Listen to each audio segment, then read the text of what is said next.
Welcome to our tutorial about recording the guitar. There's a few different styles of guitar playing, and we'll be touching on these individually. Clean and distorted electric guitar, lead electric guitar, and acoustic guitar.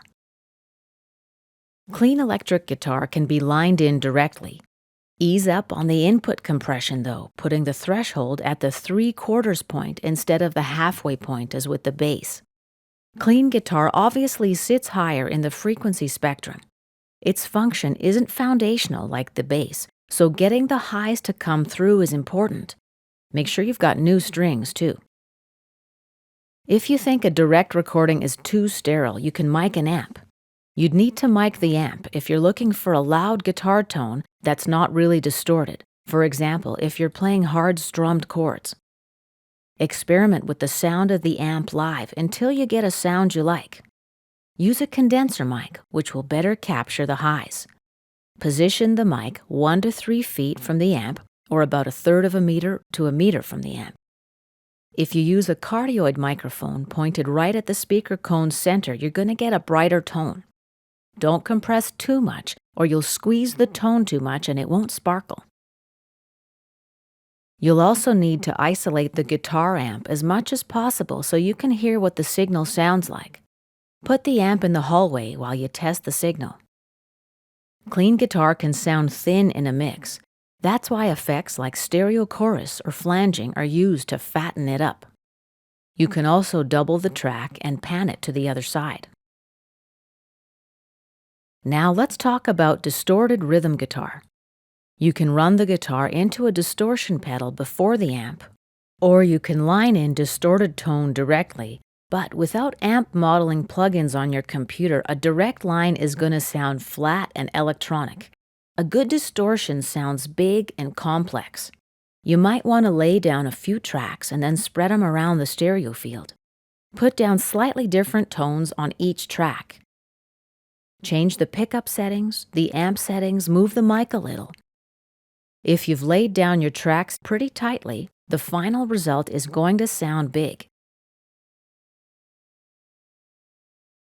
Distorted guitar tends to sound heavy and chunky, so make sure plenty of lows and low mids get recorded. Tame your highs so that it's not buzzy and annoying, which is going to undermine the power of this track. Don't let things get muddy though. If the tone you're getting isn't heavy enough, boost the bass knob on the amp before you start twiddling with EQ. Now let's talk about lead guitar. Lead guitar is more prone to sounding thin. So you might want to fatten it up by messing with the signal booth before and after the guitar amp.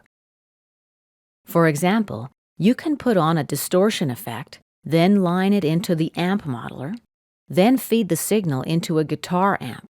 Close mic that amp. You can fatten it up a little more with chorus effects and spread out the affected signal in your pan so that it surrounds the dry signal. Keep the lead guitar in the same space as the lead vocal by adding some reverb on the mixdown that's similar to the lead vocal reverb. And you thought electric guitar would be easier than recording acoustic guitar. Well, if you're just lining it in direct, yeah, but that always sounds flat and dull. So recording electric guitar is something you're going to want to experiment with quite a bit to make your sound unique and engaging. It's definitely worth the time. Even though you're in a rush to lay down your tracks, do take the time to experiment. It'll pay off in the end. Remember my mantra, for quality out, you need quality in. Now let's talk about recording the acoustic guitar. You're going to need to watch for finger squeaks. Try commercial string lubricant, smooth wound strings, or talcum powder. If the guitarist plays louder, then the music to squeak ratio is more favorable. New strings a few days before the recording session will help also, and make sure the guitar is in good tune. Use a condenser microphone for acoustic guitar with a smooth extended frequency response from 80 Hz and up. This kind of microphone has a clear and detailed sound. You want to be able to hear each string being plucked in a strummed chord, sounding as crisp as the real thing. Position the microphone 1 or 2 feet from the guitar. If you want a boomier sound, position the microphone more toward the sound hole.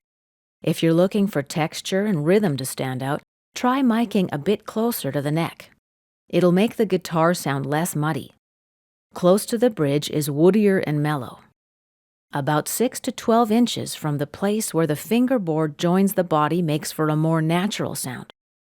If you're recording a classical guitar, try miking 1.5 to 2 feet away, or about 2/3 of a meter, and then test for timbre, tone clarity, and resonance. The guitar sounds more real when you record in stereo.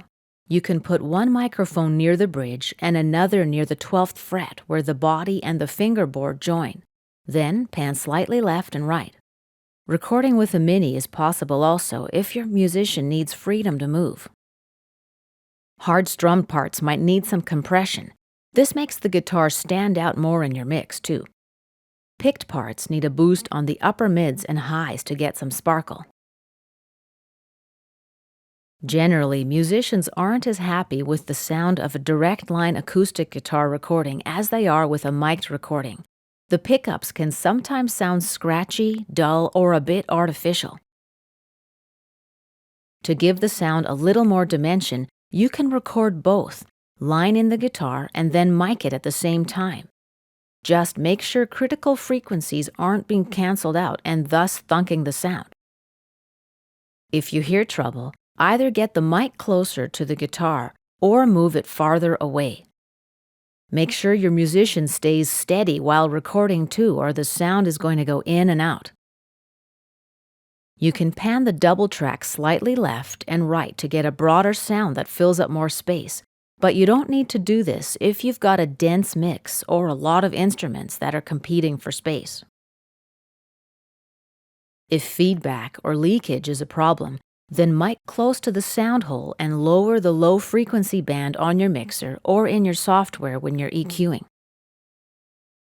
If you need to record both a vocalist and a guitar at the same time, watch out for phase cancellation. Angle the vocal mic up a bit and the guitar mic down a bit for better isolation, or line in the guitar and then lay down a mic'd take afterward. This concludes our tutorial about recording guitars. In our next tutorial, we're going to learn about recording synthesizers.